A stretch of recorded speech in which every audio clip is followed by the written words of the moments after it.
Kita ini sering putus asa, gelisah, kecewa karena tidak dicintai oleh orang yang kita harapkan mencintai kita. Kalau engkau tidak bisa jadi orang yang dicintai, justru fokuslah pada bagaimana aku jadi orang yang mencintai.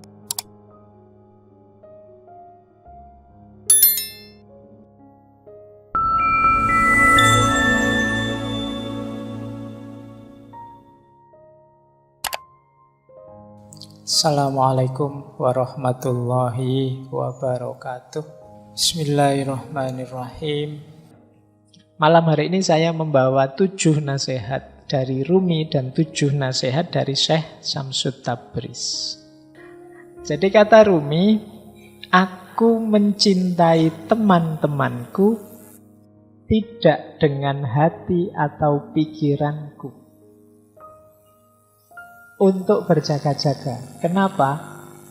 Karena kalau baik, saya lanjutkan. Kedengaran dah yang belakang? Enggak ya?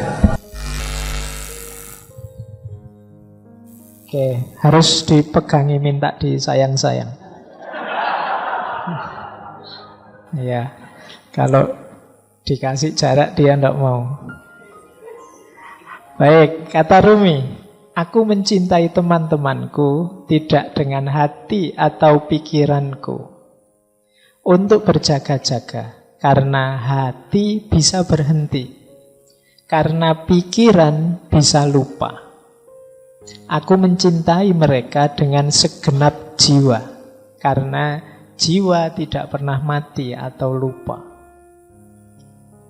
Jadi sumber cinta kita jangan hanya hati, jangan hanya pikiran. Bukan berarti, Pak, berarti kalau mencintai tidak pakai pikiran, tidak pakai hati. Bukan begitu maksudnya. Jangan hanya itu berarti jangan berhenti di situ. Karena kalau pakai hati saja bisa berhenti. Bisa berhenti itu bukan maksudnya kena penyakit jantung karena hatinya berhenti. Berhenti itu, hati itu bolak-balik. Hati itu kadang-kadang sekarang senengnya luar biasa, besok bencinya luar biasa.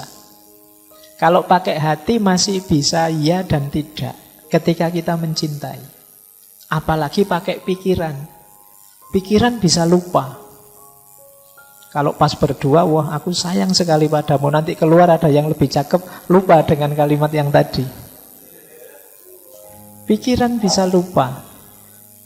Jadi ya lupa itu kita kan mudah terlena, akal itu mudah terdistraksi. Maka cintailah dengan jiwa. Jadi mencintai dengan jiwa itu mudahnya kita melihat hakikat terdalam dari seseorang. Manusia itu siapapun dia, di level terdalamnya, di situ ada ruhnya Allah. Wa nafakha fihi min ruhi, yang di situ ada citranya Allah. Jadi pertemuannya tidak hanya pertemuan dua akal, tidak hanya pertemuan dua hati, tapi juga pertemuan dua jiwa. Makanya dalam bahasa Inggris istilahnya soulmate. Belahan jiwa, tidak sekedar belahan hati. Apalagi belahan pikiran.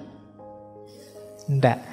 Jadi jiwaku yang kalau dasarnya jiwa mesti bersatu terus, mesti nyambung terus. Karena di level jiwa kita satu. Di level pikiran kita bisa beda-beda, wong pikiran itu macam-macam. Hati juga bisa beda-beda, passion, selera bisa beda-beda. Apalagi level fisik. Tapi begitu kita masuk di level jiwa, itu kita pasti hakikatnya satu.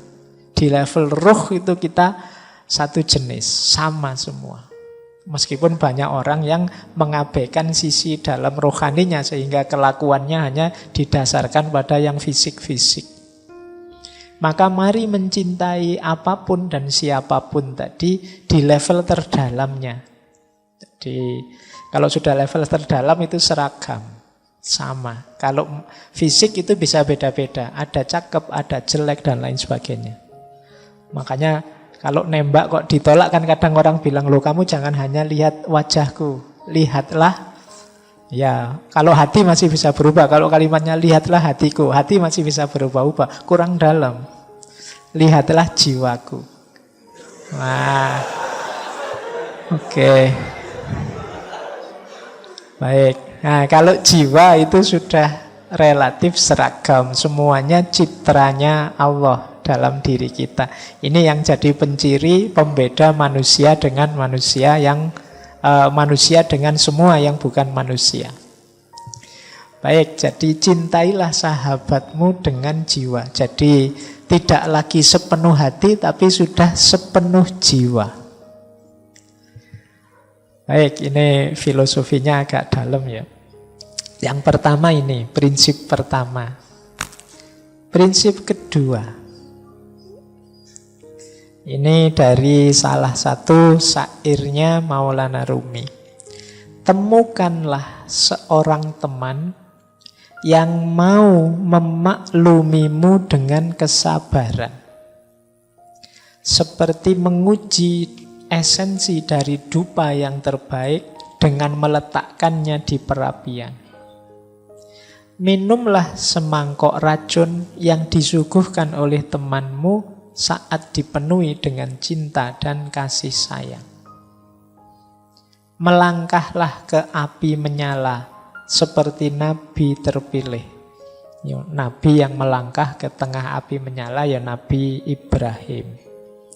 Rahasia cinta akan mengubah api menyala menjadi taman yang indah. Bertabur bunga-bunga merekah, mawar, tetumbuhan air dan wilau bertebaran dan menaburimu. Seorang teman sejati dapat meliputimu seperti Tuhan di hadapan alam. Yang pertama, temukan seorang teman yang mau memaklumimu dengan kesabaran.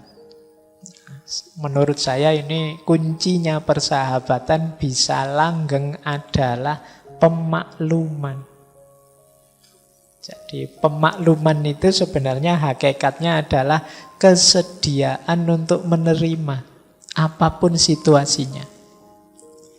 Makanya kan banyak kalau istilah ada apa gitu ada kalimat harap maklum. Harap maklum itu mungkin sesuatu yang tidak menyenangkan tapi mohon dimaklumi. Nah, misalnya ini mikrofonnya agak error ya, harap maklum. Nah, ini mungkin tidak seperti yang diharapkan, tapi tolonglah mengerti. Ini kalau sahabat mesti bisa. Yang sulit untuk memaklumi pasti bukan sahabat. Ya sebenarnya aku harus bayar utang sekarang, tapi kok ya belum ada ya, harap maklum. Nah, ini ya terus-terusan yang jengkeli. Jadi, nah ini kunci persahabatan. Jadi memaklumi dengan kesabaran.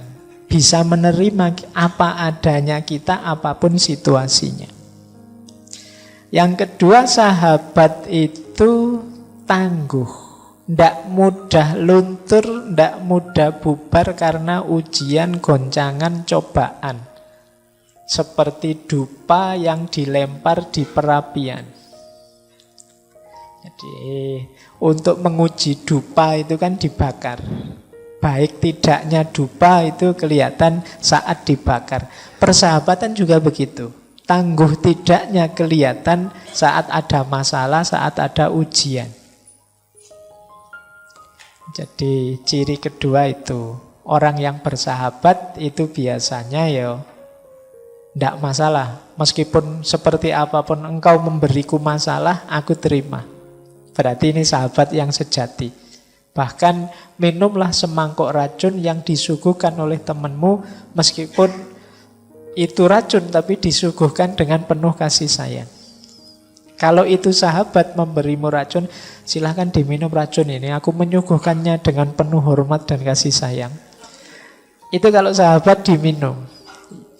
Jadi maksudnya itu ya, mungkin teman kita ini membawa masalah saja, membawa problem saja. Aduh, sejak berteman denganmu bangkrut aku misalnya. Sejak dekat denganmu kacau hidupku. Tapi kalau memang sahabat sejati tidak masalah. Wong sudah ikrar, kita deklarasi, susah senang bersama. Meskipun harus minum semangkok racun, tidak masalah. Jadi Maulana Rumi itu ya sering mengalami hal-hal pahit berdua sama Syekh Syamsul Tabriz. Bahkan Syekh Syamsul Tabriz sampai pernah diusir, sampai pernah menghilang. Karena murid-muridnya tidak suka dengan Syekh Syamsul Tabriz yang sangat dekat dengan Rumi. Iri dia, kok bisa dekat terus dengan guru murid-muridnya Maulana Rumi. Akhirnya Syekh Syamsul Tabriz kabarnya diusir. Bahkan ada yang punya riwayat, akhir hidupnya pun ada yang bilang Syekh Syamsul Tabriz ini dibunuh. Di beberapa versi ada bilang begitu.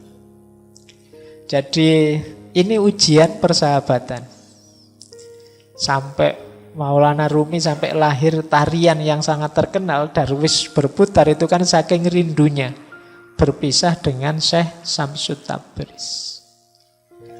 Baik, jadi ini semacam sahabat yang membawa kepahitan. Tapi kalau memang sahabat, ya kepahitan akan semakin mempererat persahabatan. Nah, justru kesulitan dalam persahabatan akan mendatangkan kebahagiaan. Seperti hidup di taman yang indah, meskipun di tengah api. Nabi Ibrahim mantap sekali melangkah ke tengah api karena dia yakin dengan cintanya kepada Allah. Akhirnya api menjadi taman yang indah. Ini kemantapan level Nabi ya. Tidak bisa ditiru. Jangan nekat nanti. Saya cinta sekali Pak, saya siap. Tidak, jangan nekat ya. Termasuk yang akan datang ini sebentar lagi kan kurban. Oh, itu ketulusan level Nabi. Jangan dicoba, Pak, tadi malam saya mimpi nyembelih teman saya. Tidak bisa begitu, itu levelnya beda. Kan di Quran ada, Pak. Iya, yang memahaminya tidak begitu. Makanya membaca Al-Quran itu ya harus ngerti ilmunya. Jangan dipotong dalilnya, Pak. Saya mengalami seperti Nabi Ibrahim, Pak. Mimpi menyembelih, lah sojo. Kamu salah memahaminya. Cara menarik maknanya tidak begitu. Baik, nah persahabatan ilustrasinya seperti Nabi Ibrahim yang melangkah ke dalam api. Dan buahnya, kata Rumi, pasti taman yang indah. Meskipun dari luar kelihatannya api. Berkorban untuk sahabat itu kan lega, membahagiakan. Alhamdulillah aku bisa menolong sahabatku. Alhamdulillah aku bisa meringankan bebannya. Nah, itu seperti mawar dan tetumbuhan serta bebungaan yang menaburi kita. Yang terakhir, seorang sahabat, teman sejati itu mewarnai hidup kita sebagaimana Allah mewarnai alam semesta ini. Sebagaimana Tuhan di hadapan alam. Jadi kalau kita punya sahabat itu sedikit banyak kita akan diwarnai oleh sahabat kita. Gaya kita ngomong, gaya kita berekspresi, mungkin diksi-diksi pilihan hidup itu pasti banyak diwarnai oleh teman dan sahabat ini. Baik, jadi dari 4 bait dari syair ini ada beberapa makna persahabatan. Yang pertama pemakluman, yang kedua ketangguhan, yang ketiga kesediaan untuk berkorban, dan yang terakhir persahabatan itu saling mewarnai. Nah, ini nasihat Maulana Jalaluddin Rumi yang berhubungan dengan persahabatan. Yang ketiga, ini tadi saya bilang ya, ini saya potong-potong dari Fihi Mafihi, Diwanus Syamsul Tabriz, Masnawi, yang menurut saya ada hubungannya dengan persahabatan. Nah, ini kalimat ini bagus. Tidak ada kerahiban dalam Islam yang ada kebersamaan dan kasih sayang. Nabi SAW selalu bertindak atas dasar kepentingan bersama. Karena pertemuan para ruh memiliki pengaruh yang besar dan penting. Sedangkan kesendirian dan mementingkan diri sendiri tidak ada manfaatnya. Jadi kalimat pertama, kata pertama tidak ada keraiban dalam Islam itu sebenarnya ingin menegaskan bahwa dalam Islam semua orang itu dipandang setara. Setiap manusia dianggap bernilai. Jadi tidak boleh level. Manusia itu tidak boleh ada yang diposisikan level, ini manusia posisi tinggi, ini manusia posisi rendah. Karena satu-satunya di atas makhluk itu Khalik. Kalau ada makhluk yang kita posisikan di atas makhluk, itu berarti ada makhluk yang posisinya setara dengan Khalik. Kalau dalam Islam ini namanya musyrik. Maka iya, para ulama penting, guru-guru kita penting, tapi dia tidak di atas kita. Hanya memang fungsi dan peran serta jasa mereka besar. Jadi itu yang dimaksud tidak ada kerahiban. Tidak ada yang posisinya hierarkis. Yang ada semua setara. Maka dalam kesetaraan itu relasi paling ideal adalah kebersamaan dan kasih sayang. Makanya Nabi itu orang-orang dekatnya tidak disebut muridnya atau anak buahnya, tidak. Tapi sebutannya sahabat. Jadi ini untuk menegaskan kesetaraan. Kalau sahabat setara, kalau setara roh dan roh bisa bertemu. Jangan merasa enak kalian lebih tinggi dari yang lain. Misalnya merasa, Pak saya lebih penting kok Pak, Pak saya lebih hebat kok Pak. Itu berarti kalian memposisikan diri lebih tinggi dari yang lain. Kalau kalian posisikan diri lebih tinggi seperti itu, kalian akan sendiri dan kesepian. Ruhmu tidak punya teman. Jiwamu tidak punya pasangan. Jadi relasi ideal itu relasi kebersamaan dan kasih sayang. Kalau ada kepentingan, ya kepentingan bersama, bukan kepentingan sendiri yang egois. Jadi dasarnya pertemanan itu ya pertemuan antara dua jiwa. Dua jiwa mungkin bertemu kalau itu sejajar, setara. Kalau kita dekat gini kan bisa langsung ketemu kan gitu. Tapi kalau ke atas berat. Sulit kita ketemu kalau ranking. Kalau teman-teman misalnya menganggap saya, Pak Faiz lebih tinggi dari saya, itu kan mendekat saja mungkin agak gimana, karena tidak setara. Tapi kalau kita setara, lebih mudah bergaul, lebih mudah berkomunikasi. Makanya coba teman-teman membaca sirah itu, riwayatnya Rasulullah itu, dengan para sahabat kan sangat akrab, dekat. Karena positioningnya setara. Banyak momen, banyak peristiwa, baik yang serius maupun yang menggambarkan keakraban, suasana kemanusiaan banyak. Kenapa? Positioningnya setara. Baik. Jadi ini rahasia persahabatan. Jadi yang ada adalah kebersamaan, kasih sayang, dan kesetaraan. Kok di antara sahabat merasa level? Yo, dia sahabat saya sih Pak, tapi saya lebih tinggi Pak. Dia selalu nyontek, saya yang diconteki terus misalnya. Kalau ada level begitu, dua jiwa tidak akan bertemu. Saya yang neraktir terus Pak, dia yang minta ditraktir. Berarti saya lebih tinggi, dia sebenarnya anak buah saya hitungannya misalnya. Ini tidak mungkin persahabatan, tidak mungkin dua jiwa bisa bertemu. Maka kuncinya persahabatan, pertemuan dua jiwa.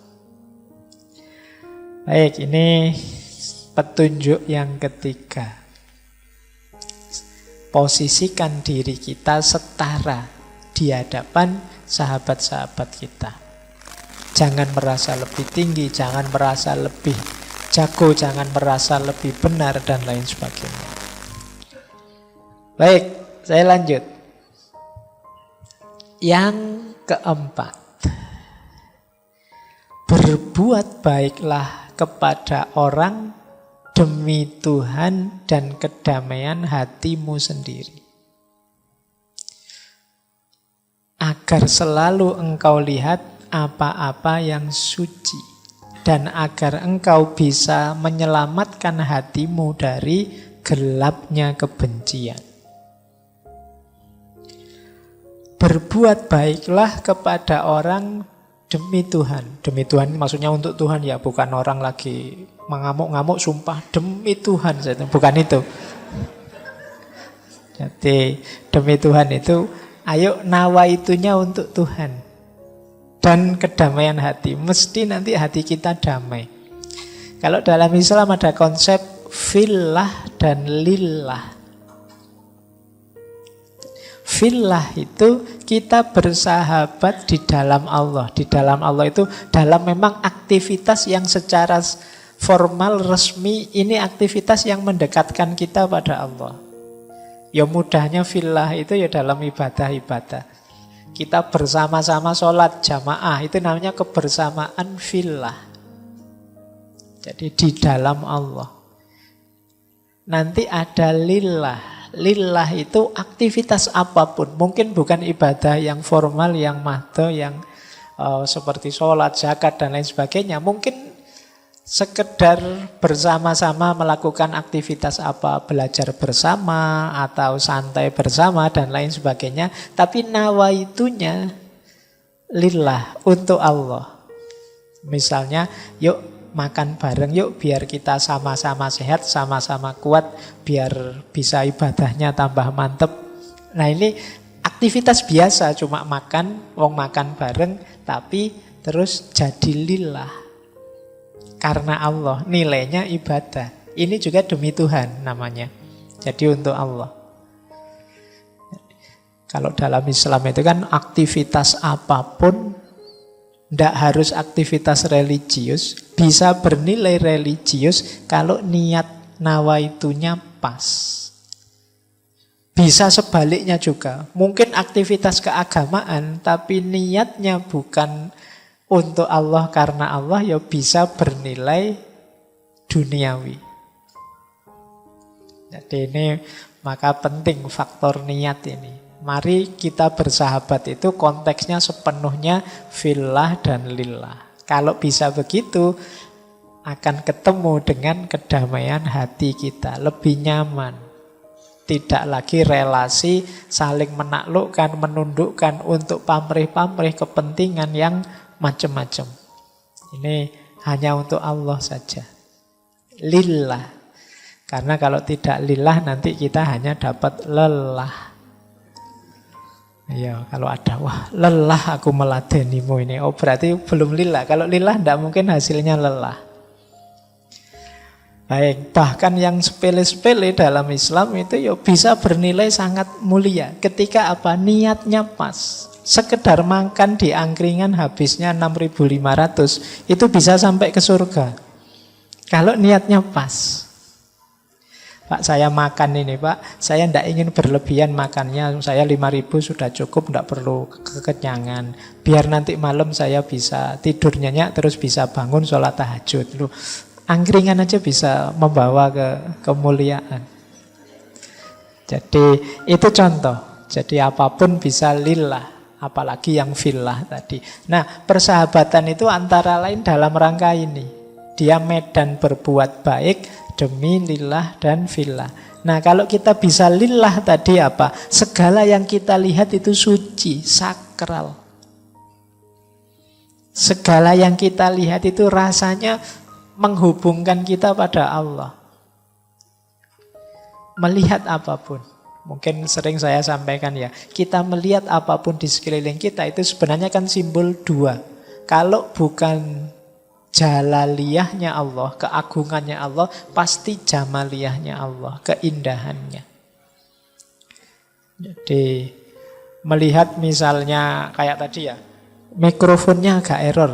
Itu kan kalau teman-teman hanya berhenti di mikrofon error, mungkin disambungkan sedikit dengan takmir atau dengan kualitas mic-nya dan lain sebagainya, ya dapatnya cuma itu. Tapi kalau kita melihat jalaliyahnya Allah, wah, maha kuasanya Allah ya. Manusia menyiapkan segala sesuatunya dengan jelimet, ya masih ada saja kurangnya. Betapa kita itu lemah.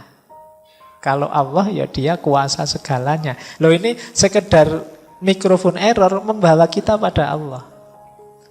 Ini yang disebut kita bisa melihat apa-apa yang suci di sekeliling kita. Apa saja nanti berubah jadi sakral, berubah jadi suci. Kalau kita mampu menyambungkannya pada Allah.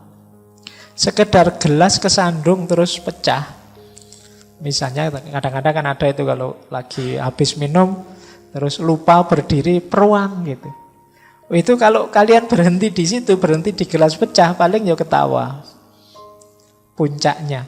Tapi kalau kalian bisa menyambungkannya, indahnya ya.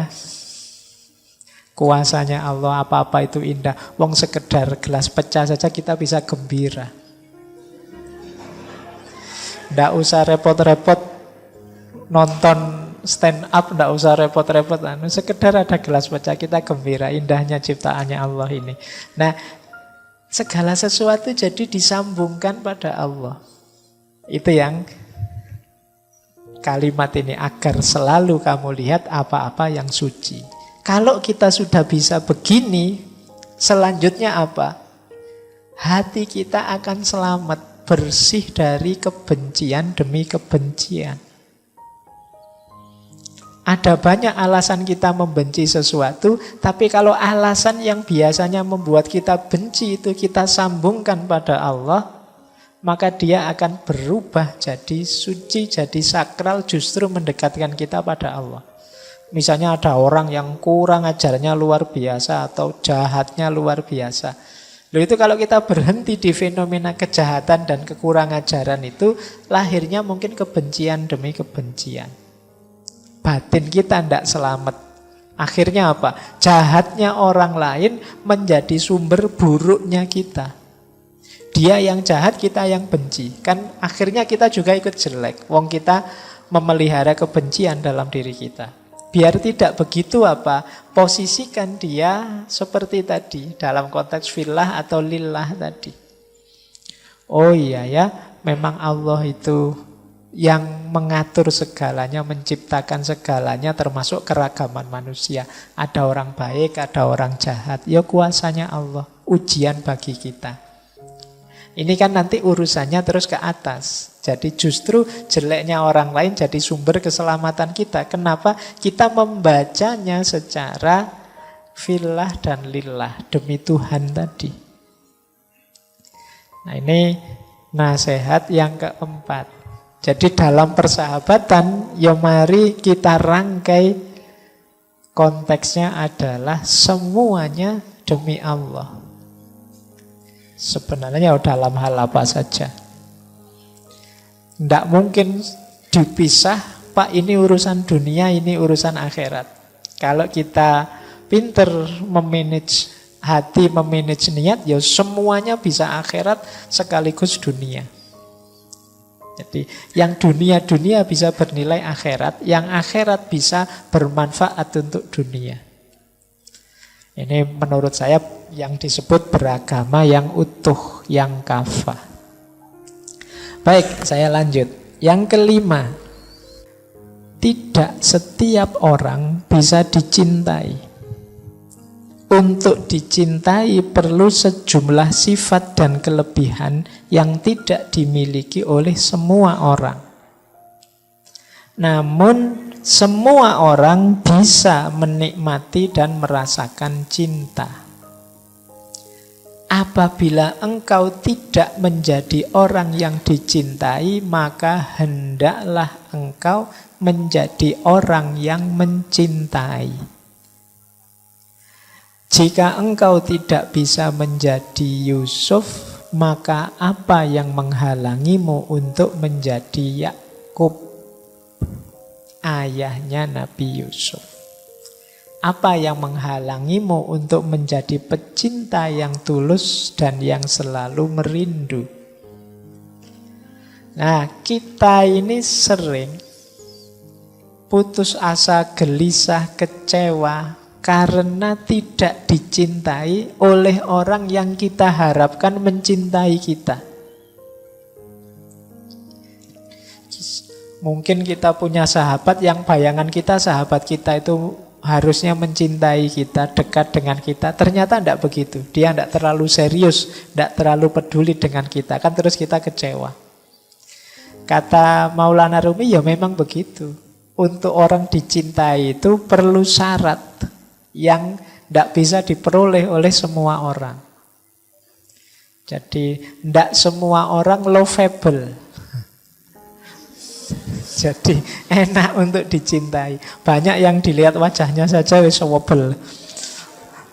Sudah membosankan. Ini kan banyak yang begitu. Nggak, maka kalian jangan fokus pada kenapa kok saya tidak bisa dicintai.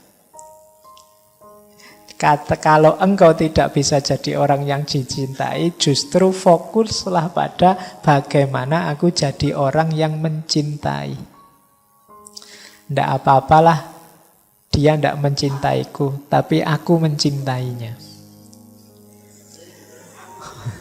Oke, yo, ini kan bisa jadi dalil kan? Kalau teman-teman pas butuh. Jadi, kenapa? Karena dicintai orang itu di luar kuasa kita. Tapi mencintai orang lain itu dalam kontrol kita. Kita tidak akan dihukum, tidak akan dianggap salah, tidak akan dianggap keliru tentang hal-hal yang di luar kuasa kita. Tapi kita akan dimintai pertanggungjawaban dalam hal yang bisa kita kuasai. Mencintai itu kan dalam kuasa kita, tapi kalau dicintai tidak. Kita nembak kok ditolak misalnya, itu kan tidak akan dianggap salah oleh orang. Tapi kalau kita tidak punya hati, harusnya kita mencintai saudara kita tidak mencintai, itu kita yang kena beban salah. Maka fokuslah pada bagaimana mencintai. Kata Maulana Rumi, kalau tidak bisa menjadi Yusuf, ya paling tidak jadilah Yakub. Ya kalau Nabi Yusuf jelas beliau ganteng, luar biasa, semua orang senang. Jadi maka kita akan minder, wah apa ya bisa saya kayak Nabi Yusuf? Ya pasti tidak. Jadi, nah paling tidak jadi Nabi Yakub. Nabi Yakub itu jiwanya penuh cinta. Beliau tahu kok cerita yang terjadi terhadap Yusuf, makarnya saudara-saudaranya dan lain sebagainya. Tapi beliau jiwanya sudah penuh cinta. Siapa saja dicintai oleh Nabi Yakub. Meskipun mungkin tidak dapat balasan sebagaimana yang diharapkan. Nah, kalau tidak bisa jadi Nabi Yusuf, ya kita jadi Nabi Yakub. Bahkan saking sedihnya karena kangen Nabi Yakub kan sampai kabarnya tidak bisa melihat Nabi Yakub ini. Nah, ini profil. Jadi dibandingkan kita sibuk mencari orang yang mencintai kita, mending kita sibuk bagaimana cara kita mencintai orang lain. Dalam konteks persahabatan, ya, mari kita sibuk apa yang bisa aku berikan pada sahabat kita, bukan menunggu apa yang akan diberikan sahabatku padaku. Bagaimana caraku yang terbaik untuk mencintai sahabatku, bukan coba aku lihat sahabatku ini memberi apa padaku. Jadi bukan itu. Karena yang dilakukan orang di luar kuasa kita, yang ada dalam kuasa kita, ya yang bisa kita lakukan. Jadi tidak setiap orang bisa mencintai. Tapi tidak setiap orang bisa dicintai, tapi setiap orang bisa mencintai. Baik, saya lanjutkan. Yang keenam. Oke, ini suaranya jelas ya. Saya pegang gini aja. Nanti dianggap imam kalau saya pakai. Oke, kita lanjutkan. Tidak apa-apa, nanti kita lebihkan sedikit sesuai dengan materi yang dibawa. Yang keenam, bila engkau berkata-kata baik kepada orang lain, maka kebaikan itu akan kembali kepadamu. Pujian dan terima kasihmu pada dia pada hakikatnya adalah untukmu sendiri. bagaikan orang yang menanam pohon mawar dan melati di sekitar rumahnya. Manakala dia memandangnya, dia seperti berada dalam surga. Nah, ini untuk kita ingat-ingat. Jadi, apapun yang kita lakukan untuk sahabat kita yang bentuknya kebaikan, jangan dikira itu persembahan untuk dia saja. Jangan dikira itu pengorbananmu yang manfaatnya hanya untuk dia saja. Kalau kita melakukan kebaikan, itu sebenarnya untuk kita. Jadi, tidak untuk dia. Kalau kita berterima kasih pada orang misalnya, ini kan berterima kasih ini juga jenis kebaikan. Itu juga sebenarnya bukan kita menuju dia, tapi sebenarnya kita menuju kita sendiri. Maksudnya apa? Ya kalau kita berterima kasih misalnya, sebenarnya itu adalah bukti yang menunjukkan bahwa kita punya jiwa yang bersyukur. Kita punya jiwa yang berterima kasih. Kalau kita membantu teman kita misalnya, ini sebenarnya menegaskan alhamdulillah berarti aku ini masih manusia yang dermawan, masih manusia yang mau berbagi. Jadi sebenarnya semuanya kembali ke kita. Kalau kita jujur pada orang lain, jangan dikira bahwa oh aku jujur, dia yang mendapatkan manfaat dari kejujuranku. Sebenarnya tidak. Kita juga dapat manfaat dari kejujuran itu. Jadi man amila sholihan falinafsi. Jadi barang siapa melakukan kebaikan ya untuk dirinya sendiri. Kebaikan itu. Jadi maka jangan ragu-ragu, jangan bimbang kalau teman-teman ingin melakukan satu kebaikan apapun. Termasuk kebaikan yang berhubungan dengan sahabat pada orang lain. Itu jangan dikira saya memberi berarti saya yang berkorban, dia yang dapat manfaat. Karena manfaat dari kebaikan itu hakikatnya nanti pada kita dan kembali ke kita lagi. Kalau manfaat untuk dia itu di luar kuasa kita sudah. Kadang-kadang kita itu ingin berbuat baik pada orang, tapi kok hasilnya tidak bagus, atau orangnya malah salah paham, atau orangnya malah benci sama kita dan lain sebagainya. Respon dia di luar kuasa kita. Tapi kebaikan yang kita lakukan pasti ada manfaatnya untuk kita. Jadi kalau engkau berkata baik pada orang lain, kebaikan itu akan kembali padamu. Tidak usah diukur, wah enak dia dapat manfaat terus. Dari aku apa enggak? Enak dia, aku terus yang neraktir, dia tidak pernah neraktir. Aku untungnya apa? Aku kehilangan uang banyak. Enggak. Kamu pasti dapat sesuatu. Ada banyak hal yang kamu dapat dengan kamu dermawan. Paling tidak sekarang kamu tahu bahwa ternyata aku ini ya tangguh juga ya. Uang yang harusnya untukku sendiri 1 bulan bisa loh untuk bantu teman makan setengah bulan juga. Berarti aku ini lumayan. Itu ukurannya lebih tangguh daripada sebelumnya. Dan lain sebagainya. Ada banyak manfaat yang bisa aku raih. Jadi ini rumus ke-6. Bagaimana kita dalam bersahabat itu tidak berhenti melakukan kebaikan dan tidak harus mengkalkulasi apa yang diberikan pada sahabat kita dan bagaimana respon dia. Yang penting itu kebaikan jalan saja. Manfaatnya pasti hadir untuk kita.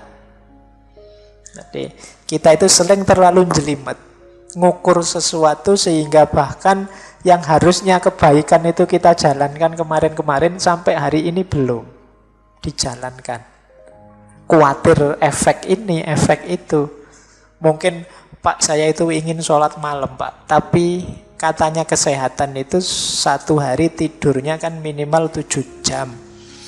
Nah kalau saya sholat malam tidur dimulai jam sekian sampai sekian, nanti kurang 7 jam Pak. Kalau kurang tidur nanti jelimet sekali.